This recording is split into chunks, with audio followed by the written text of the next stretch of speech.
PM 2.5 क्या है ये PM 2.5? आज हर कोई बात करता है PM 2.5 की। न्यूज़पेपर ओपन करते हैं तो उसमें है PM 2.5, PM 10। आखिर है क्या ये? जानते हैं बहुत जल्दी एयर ओवरऑल पर। जी हाँ दोस्तों, मैं हूँ विशाल जैन, एक कोच, एक एडवाइजर, एक technical expert in air quality, और आज आपके सामने लेकर आया हूँ बहुत important chapter related to particulate matter, PM 2.5 and PM 10।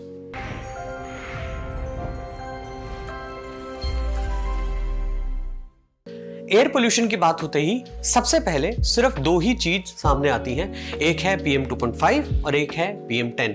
सारी न्यूज़पेपर, सारे मीडिया, सारी जगह सिर्फ एक ही बात होती है कि PM 2.5 का लेवल बढ़ गया है, PM 10 का लेवल बढ़ गया है और आपको मास्क पहनने की जरूरत है या सावधानियां लेने की जरूरत है, या अपने घर में बने रहिए। तो क्यों है ये PM 2.5 और PM 10 इतना हानिकारक आपके लिए, और क्या है ये PM 2.5, PM 10, अभी जानते हैं। PM 2.5 अगर इसको टेक्निकल टर्म में बात करें तो ये है SPM, सस्पेंडेड पार्टिकुलेट मैटर, जिसका साइज है 2.5 माइक्रोन या माइक्रोमीटर। एग्जाम्पल, हवा में छोड़ा गया कोई ऐसा पदार्थ जो मैटर जिसे हम कहते हैं in terms of solid, liquid या गैस, जिसका डायमीटर 2.5 माइक्रोन के बराबर है। यानी कि इतना छोटा कण या पदार्थ हवा में एज एरोसॉल जो फ्लोट कर रहा है उसे PM 2.5 बोलते हैं, और इसी तरीके से PM 10 बोलते हैं अगर उसका डायमीटर या साइज 10 माइक्रोन के बराबर है। जैसा मैंने अपने लास्ट वीडियो में भी बताया था कि हवा में जो एयर पोल्यूशन है उनके 3 कैटेगराइजेशन हुए हैं, जिसको सॉलिड, लिक्विड या गैसियस पोल्यूटेंट्स में हम लोग जानते हैं।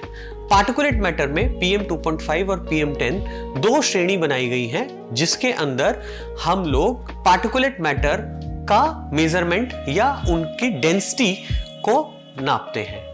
जब हम बात करते हैं PM 2.5, PM 10 की और इसकी डेंसिटी की, तो इनके मेजरमेंट्स बहुत सारी एसोसिएशंस या रिसर्च ऑर्गेनाइजेशंस ने जारी करे गए हैं। PM 2.5 हवा में जो पार्टिकल है वो सॉलिड, लिक्विड या गैस तीनों फॉर्म में हो सकता है।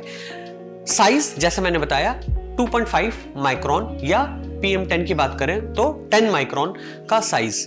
अब ये हमारे लिए हार्मफुल क्यों है वो जानने की कोशिश करते हैं। जब भी हम PM 2.5 या PM 10 कंसंट्रेशन की बात करते हैं तो इसकी यूनिट जो है वो माइक्रोग्राम पर मीटर क्यूब में होती है।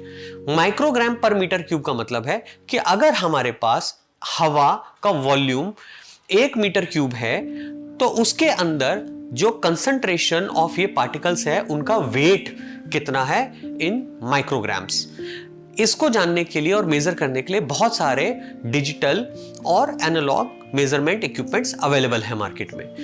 इसके कई क्लासिफिकेशन गवर्नमेंट ने बनाए हैं कि किस लेवल पे ये हार्मफुल है और किस लेवल पे हार्मफुल नहीं है।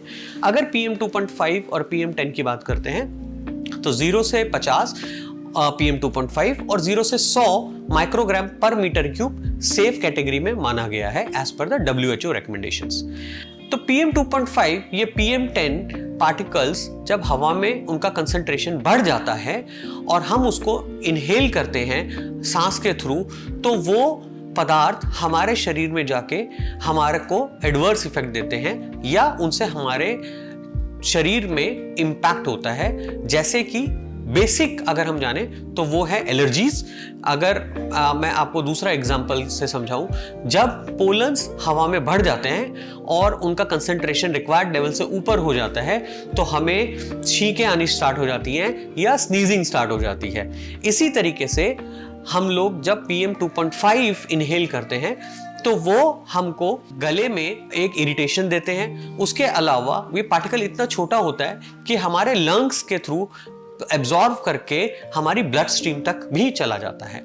और अगर ये लेवल्स रिक्वायर्ड लेवल से ज़्यादा है, इनका कंसंट्रेशन रिक्वायर्ड लेवल से ज़्यादा है, तो हमें बहुत तरह के प्रॉब्लम्स हो सकते हैं। PM 10 या 10 माइक्रोन के पार्टिकल्स यूजुअली हमें इरिटेशन ज़्यादा देते हैं, जैसे कि स्नीजिंग या गले में खराश या किसी तरह की चोकिंग। और PM2.5 के पार्टिकल्स जैसे मैंने बताया कि हमारी ब्लड स्ट्रीम से पहुंच के हमारे शरीर के अंदर मौजूद हो जाते हैं और हमें बहुत टाइप के लॉन्ग टर्म इम्पैक्ट्स दे सकते हैं, जैसे कार्डियक अरेस्ट हो सकता है, बच्चों में, छोटे बच्चों के अंदर मेंटल प्रॉब्लम्स हो सकती हैं, और इसके अलावा बहुत सारे रिलेटेड बीमारीज हमारे को हो सकती हैं। तो इसीलिए PM2.5 और PM10 को जानना बहुत ज़रूरी है और उनके रिक्वायर्ड लेवल्स को रेगुलर देखते रहना और मॉनिटर करना भी बहुत ज़रूरी है।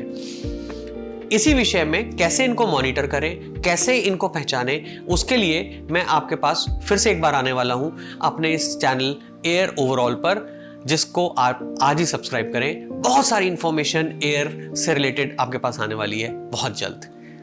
मैं हूं विशाल जैन, आपका धन्यवाद करता हूं। Thank you.